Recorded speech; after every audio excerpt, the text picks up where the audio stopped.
আমাদের ইউটিউব চ্যানেলে তোমাদের স্বাগতম।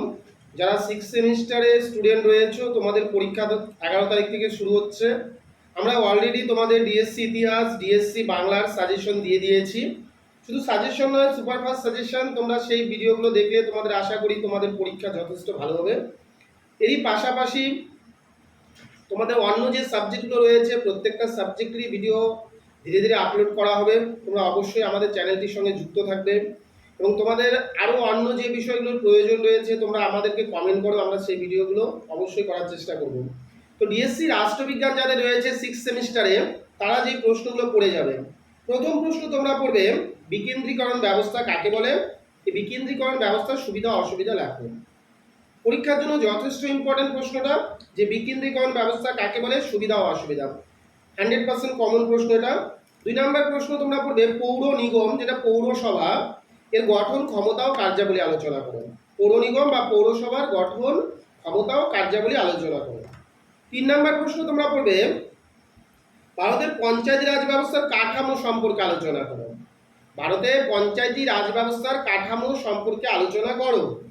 4 নম্বর তোমরা প্রশ্ন পড়বে গ্রাম পঞ্চায়েত, পঞ্চায়েত সমিতি, জেলা পরিষদ, এদের যে আয়ের উৎসগুলো রয়েছে, গ্রাম পঞ্চায়েত, পঞ্চায়েত সমিতি, জেলা পরিষদ, এদের আয়ের উৎসগুলো তোমরা অবশ্যই পড়বে। ভারতে না আসলেও তিনে অবশ্যই থাকবে আয়ের উৎস। ভালো করে প্রশ্নটা তোমরা। এরপর তোমরা 5 নম্বর যে প্রশ্নটা পড়বে, পশ্চিমবঙ্গের গ্রাম পঞ্চায়েত, আমি একসাথেই বলছি, পঞ্চায়েত সমিতি, জেলা পরিষদ, এদের গঠন, ক্ষমতা ও কার্যাবলী পড়ে যাও। তোমাদের 12তেও থাকবে একটা প্রশ্ন, 6এও একটা প্রশ্ন থাকবে। পশ্চিমবঙ্গের গ্রাম পঞ্চায়েত, পঞ্চায়েত সমিতি, জেলা পরিষদের এই যে 3টা প্রশ্ন, গঠন, ক্ষমতা ও কার্যাবলী পড়ে যাও। তোমাদের 12তে একটা নোট থাকবে এবং 6এ একটা নোট অবশ্যই থাকবে।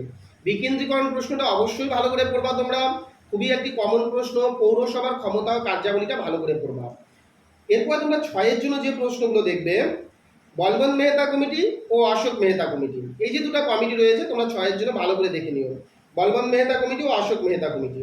এরপর 2 নম্বর তোমরা প্রশ্ন দেখবে 73তম সংবিধান সংশোধন, ভেরি ভেরি ভেরি ইম্পর্টেন্ট প্রশ্ন। এরপর তোমরা 3 নম্বরের প্রশ্ন কি দেখবে, গ্রাম সভা কাকে বলে, গ্রাম সভার কার্যাবলী আলোচনা করো।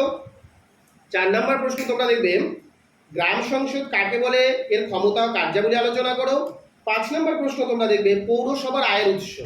তোমাদের 6এর জন্য 6টা প্রশ্ন থাকে, আমরা 5টা প্রশ্ন বললাম।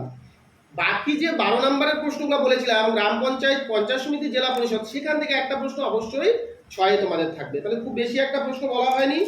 মান 3-এর জন্য তোমাদের যেমন বললাম যে আমরা যখন গ্রাম পঞ্চায়েত করব, এর গঠন আমরা অবশ্যই করব। তাহলে গ্রাম পঞ্চায়েত, পঞ্চায়েত সমিতি, জেলা পরিষদ, পৌরসভা, এদের গঠনগুলো পড়ে নেবেন। আমরা বড় প্রশ্নতে পড়েই নিচ্ছি, সেখান থেকে অবশ্যই একটা প্রশ্ন আমরা পাবো। এবং আয়ের উৎস বলেছিলাম যে গ্রাম পঞ্চায়েত, পঞ্চায়েত সমিতি, জেলা পরিষদের আয়ের উৎসগুলো, যদি 12তে না আসে 3-এ অবশ্যই একটা আসবে। এরপর তোমরা নগর পঞ্চায়েত প্রশ্নটা পড়বে, ন্যায় পঞ্চায়েত প্রশ্নটা পড়বে, গ্রাম সংসদ, গ্রাম সভা 6এ পড়েই নিচ্ছ, 6এ না আসলে 3-এ থাকবে। ঠিক আছে, এই তো 3-এর জন্য এই প্রশ্নগুলো তোমরা পড়বে। অশোক মেহতা কমিটি, বলবন্ত মেহতা কমিটির মধ্যে একটা 6-এ থাকবে, একটা 3-এ থাকবে।